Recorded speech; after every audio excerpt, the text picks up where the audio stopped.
Hey guys, today on Rates with Cars, I bring you 2022 Hyundai Santa Fe SEL trim.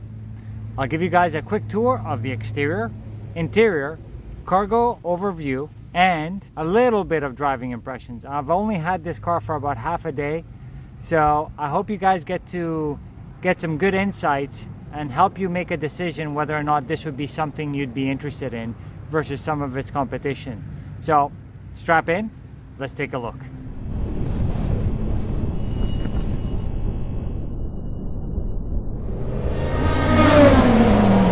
So this 2022 Santa Fe from Hyundai was actually redesigned, I believe, in 2019. It was actually in 2018, but it came out as a 2019 model. So this vehicle is a subcompact SUV which competes with the likes of the Mazda CX-5, I believe, the Jeep Cherokee, the Honda CR-V, Toyota Rav 4, and I would say that this probably sits amongst the top three. I would say I would put this alongside with the Toyota Rav 4 and the Honda CR-V.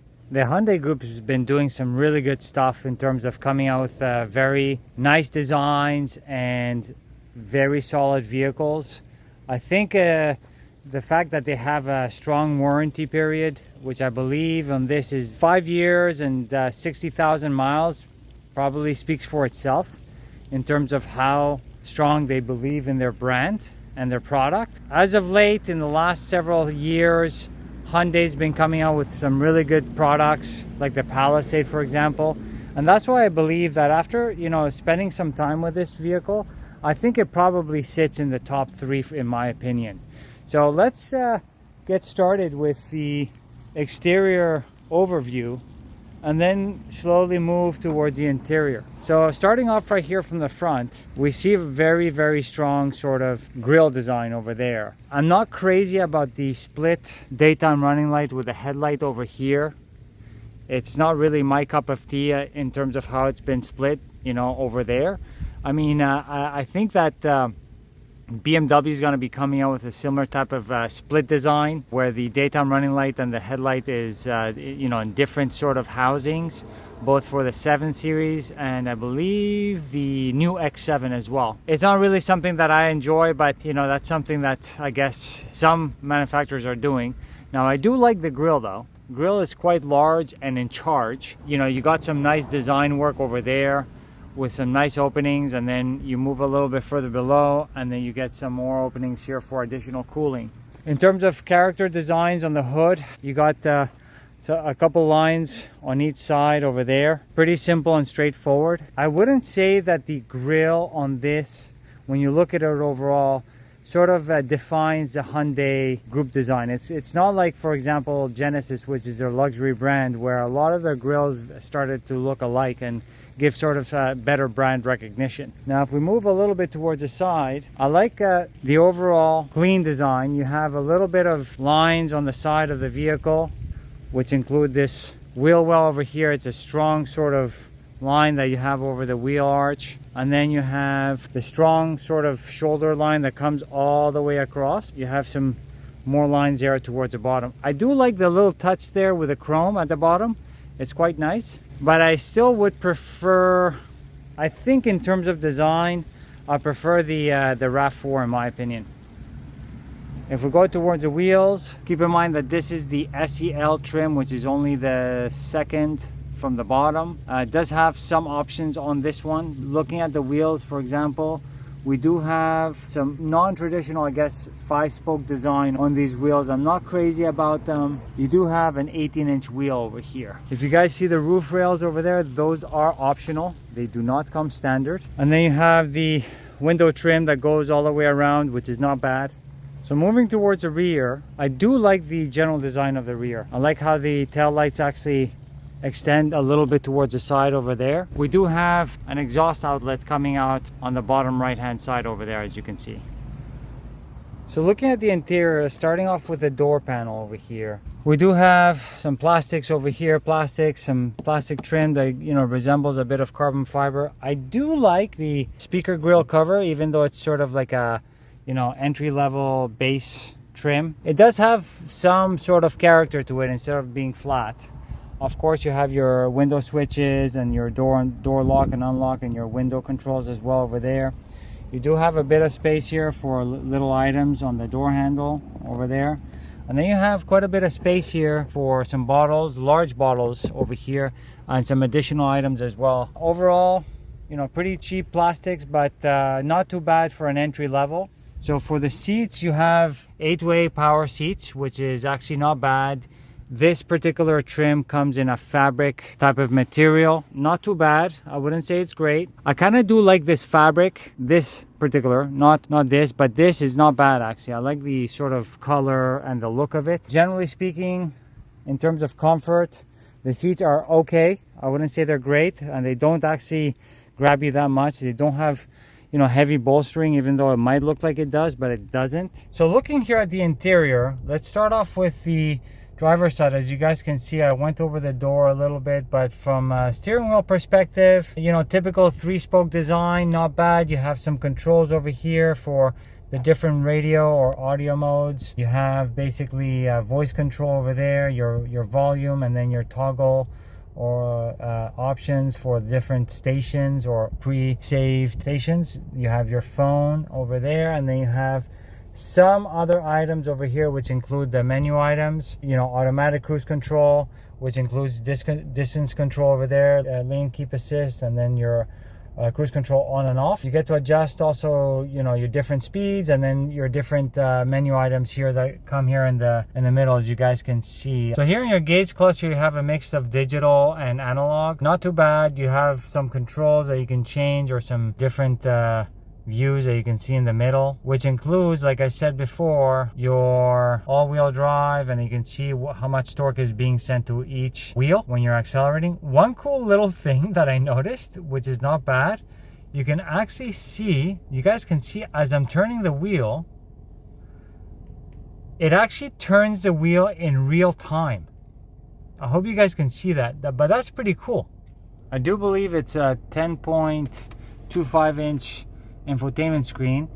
Not bad actually, to be honest. It is touch, and something is really cool, to be honest, is that it does have wireless Android Auto and Apple CarPlay. So as soon as you come in and the phone connects, you don't need to attach anything, or, you know, basically plug in the phone. It automatically connects via Android Auto or Apple CarPlay. And then if you want to go back, you just go back to the Hyundai logo inside your Android Auto. Yeah, so you have this infotainment screen that basically gives you some options in there, and then you have some of your main controls or buttons, like your radio over here. You can change the different sources, so let's turn that off. You can also put media, which is attached to, you know, your different media sources based on your connected phone. And then you have your start button, which you can actually adjust or customize based on your needs. And then you have your setup button over here that basically gives you setup for different functions in the vehicle, which includes setting up this customizable start button as well. I do like this overall setup. It's quite clean. You have large buttons for your HVAC. You do not have automatic climate control, so everything is manual over here. You don't have dual zone or tri-zone system over here as well. You do have different drive modes over here, which is not bad. You have your comfort, your sport, your snow, and then you have smart. And smart, I think, basically adjusts to the way that you've been driving the vehicle. You also have a differential lock over here, which allows you to basically lock the all-wheel drive system. So you just click on that, and then it shows that it's been locked on your gauge cluster over there in green, as you can see. This transmission is also pretty cool, kind of like some of the other Hyundai products, like in the Genesis as well. There's no traditional gear lever anymore. So this is actually not bad. It's my first time using it. You have your reverse, your neutral, drive, and then your park. Pretty straightforward. You do have paddle shifters or manual mode. You cannot actually adjust it from here. It would actually be coming from the steering wheel itself. You have some storage over here with a cup holder, a USB-A connection. That's a light for your wireless charging system. Super cool in the way that it goes. So basically you slip your phone in there, and it basically stands up vertically. and it stays in place, which is very, very cool as well. You have an additional cup holder over there, so you have basically 2 cup holders alongside with some of the other cup holders or areas for bottles on the doors like I showed you before. And then you have some additional storage here in the middle, which is quite deep, and you have a little cubby as well over here, which is removable. Not too bad. And then finally, let's look at the passenger side as well. Very similar to the driver's side in terms of the door and stuff, but you do have your glove compartment over here, and then an additional cubby hole with some rubberized bottom parts to not allow any items that are in here to slip easily. This particular model does not have a sunroof. That is an option. So looking a little bit over the safety features, you don't get all of them over here, but you do get some, which we'll show over here, like lane keep assist. But something that comes standard with this particular vehicle in terms of safety, you have forward collision or avoidance assist alerts. You have blind spot, collision avoidance assist or blind spot monitoring, which I don't know if you can see, but there's a light there on the side view mirror. So there's a triangle right there. That shows your blind spot. It comes with lane keep assist, like I mentioned before, rear cross traffic collision avoidance assist, rear occupant alert, which is pretty cool if any of you have any small children or babies as well. And then you have a rear view monitor. You don't have any sort of 360 camera. It is an option, but it does not come standard on this vehicle. So I'm gonna give you guys a quick look at the rear seats. The seat over here in the front behind the driver is basically set to my height. Once again, I'm 6'1", and you guys can see that I have, I would say, at least 3 inches and a half of space between the front seat and my knee. And then you also have quite a bit of space here. There is tremendous amounts of space in my opinion, considering it's a subcompact SUV. You do have a center armrest over here with some cup holders integrated into it. This is a 60-40 rear split, so you can actually put down the seats as well. You do have some additional charging ports over there.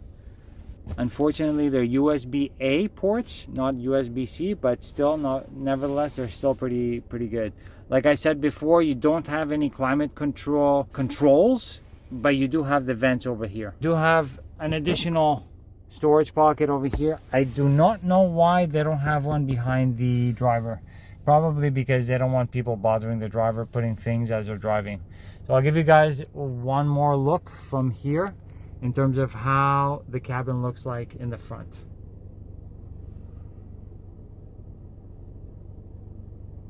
So giving you guys a quick overview on the cargo volume. You do have behind the rear seats that you see over there, you have about 36.4 cubic feet of volume. And then if you put these seats down, you have 72.1 cubic feet. You do have a cargo cover over here. And then let's show you guys a little bit how to take down those seats. They're not automatic. You'd have to take them down manually, and you cannot take them down from anywhere in the rear. You'd have to go on either side, and then it would be a simple sort of pull the lever over here. So giving a quick look at the engine over here, we do have a 2.5 liter inline 4. It's not turbocharged. I did drive it for a little bit. It does not feel powerful at all. It's very underwhelming, if anything. I don't get any confidence if I ever do need to pass anybody on the road. In terms of fuel efficiency, you do have 22 city, 25 highway, and 24 combined miles per gallon, and this does consume approximately 4.2 gallons per 100 miles. It does have, in terms of power figures or output, you do have 191 horsepower and 181 pounds per foot of torque. That alone in itself will give you the idea that it's not turbocharged, and you do have both port and direct fuel injection on this. So in terms of driving impressions, I can't say much about this car in terms of being impressed with it. It does drive quite comfortably. Suspension's quite soft. You don't get much of a feel in terms of your steering wheel feedback or road feedback. Ultimately, I don't even feel like there's much of a difference when it comes to switching all the different drive modes as I'm driving on this. But like I said before, steering feel is quite numb. Acceleration or the power output on this is less than impressive. You do, like I said, have a 4-cylinder 2.5 liter non-turbo, so you only do have about 191 horsepower, and even less, you have 181 pounds per foot of torque, which is, you know, when you feel power, you do feel it more with the torque than with the horsepower. So having a low torque number like 181 horses is, you know, not going to impress you too much, let's just say. Especially on a vehicle like this that's a subcompact SUV.